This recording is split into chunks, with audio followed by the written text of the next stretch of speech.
Hey guys, and welcome back to Elevate Legal. I'm Maya and I've been part of the team behind the Elevate Legal video series. I hope you've been enjoying it so far. In this expansion video, I'm going to go into a little bit more depth on one area of the legal studies course that a lot of students find difficult. That is the division of lawmaking powers according to the Constitution. But more specifically, what we're going to be looking at today is how we can actually change that division of powers. This is something that a lot of students find hard, they find it challenging, they find it confusing, and as a result, they lose marks on it come exam time. To help explain this topic, I'm going to run through a question from the 2013 exam so that you can see how we actually apply the theory when we're answering a question and avoid the common mistakes that a lot of students made when they did this exam. I'll show you how to plan an answer, how to use examples and case studies, and then give you my actual answer that I've already written up for this question. So let's get started. Question 12 of the 2013 paper asked, using one successful referendum and one High Court case, analyse the impact of referendums and the High Court's interpretation of the Commonwealth Constitution on the division of lawmaking powers. Okay, first thing we need to do here is we want to highlight the keywords in the question. The first word I'm going to highlight here is analyse, and the reason I've done that is because analyse is the verb that is going to dictate how we answer this question. Now, if we look to our verb glossary, we know that analyse means to examine in detail, and what we're going to be examining in detail is the impact of referendums and High Court interpretation on the division of powers. They are the next things we want to highlight here.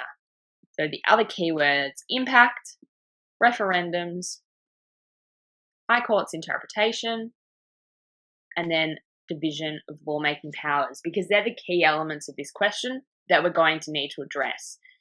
There is something else though in this question that's really important, and that is that the examiners have asked us to use one successful referendum and one High Court case in our answer. So we need to make sure we do that, otherwise we're not going to be able to get the marks for this question. Okay, next what we want to have a look at is what this question is actually asking us. To me, there are four different things it's asking. Firstly, it's asking us to analyse the impact of referendums. The second thing it's asking us to do is to provide an example of a successful referendum. The third thing it's asking us to do is analyse the impact of High Court interpretation. And lastly, provide an example of a High Court case. That's the four things that this question is asking. Now, we know that this question is worth 8 marks. What I would usually say is we've got 4 points, 8 marks. It's probably broken down into 2 marks per point. So we want to be providing 2 marks worth of information on each of these 4 elements of the question. It is, though, an 8-mark question, and what that means is we also want to include a brief introduction and conclusion. And this is really important for 8 to 10 mark questions, sometimes even a 6-mark question, depending on what it is. Really important so that we frame our discussion and come to a conclusion with our analysis, so that it is a nice full answer. Now, this is basically the plan for our question now. All we need to do is add on the intro at the start, the conclusion at the end. And I would break these up into paragraphs, into those intro, those 4 points, and then the conclusion. Because as we've talked about in our core episodes, full sentences, paragraphing, and succinct writing is really, really important in legal studies. Now, I've linked you to the written answer that I've written for this question, and what I suggest you do now is have a read of that and then come back to the video and we're going to have a look exactly what I did to answer this question properly. So by now, you should have had a look at this question and had a look at the answer. First thing you'll notice here is that I've got a nice, small, brief, but simple introduction that is just going to frame my discussion here and my analysis. The next thing I've gone on to do is talk about the referendum process and how this impacts the division of powers. Now, as I said, we want to be doing about 2 marks worth of information per paragraph.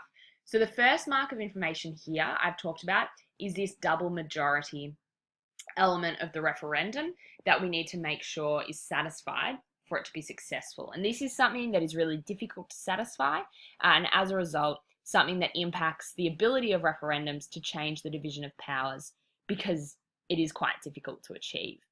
The second thing I've talked about is how sometimes the proposals can be confusing and public can be reluctant to vote for change.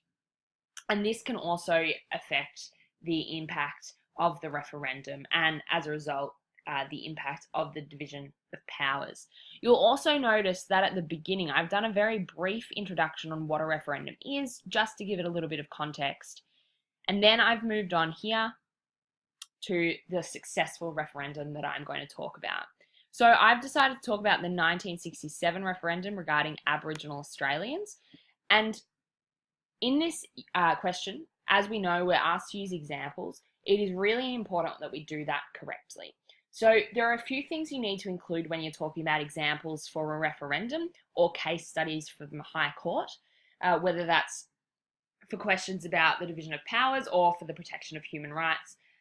It's really important that we get a few things down pat. The first thing is we need to name and identify the referendum or case we're talking about. Here, I've done that by calling it the 1967 referendum regarding Aboriginal Australians. That's enough to identify which referendum I'm talking about. The next thing you want to do is include enough facts to make sure that you're able to explain the referendum or case's significance and to demonstrate your knowledge. You want to show examiners that you know what you're talking about, and you do that by showing that you know what the facts of the case were. I've done that basically by just explaining what the proposal actually was.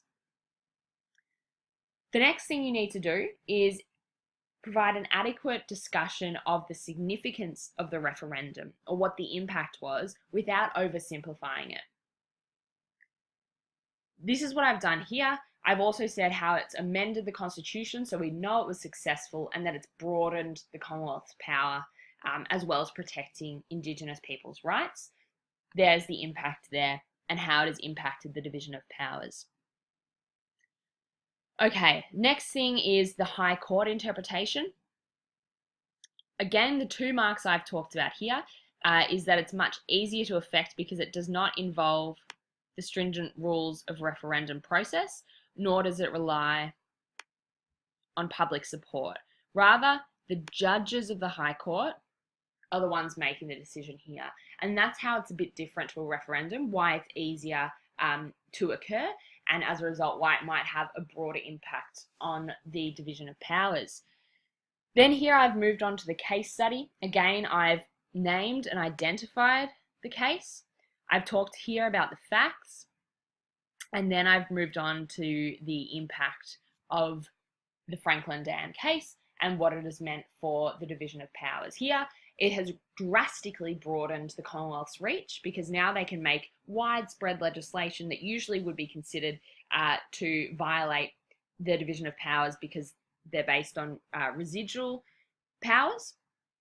But because of the external affairs powers, they're deemed valid by the High Court. So there we see that High Court interpretation can have a very, very broad impact without actually changing the contents of the Constitution.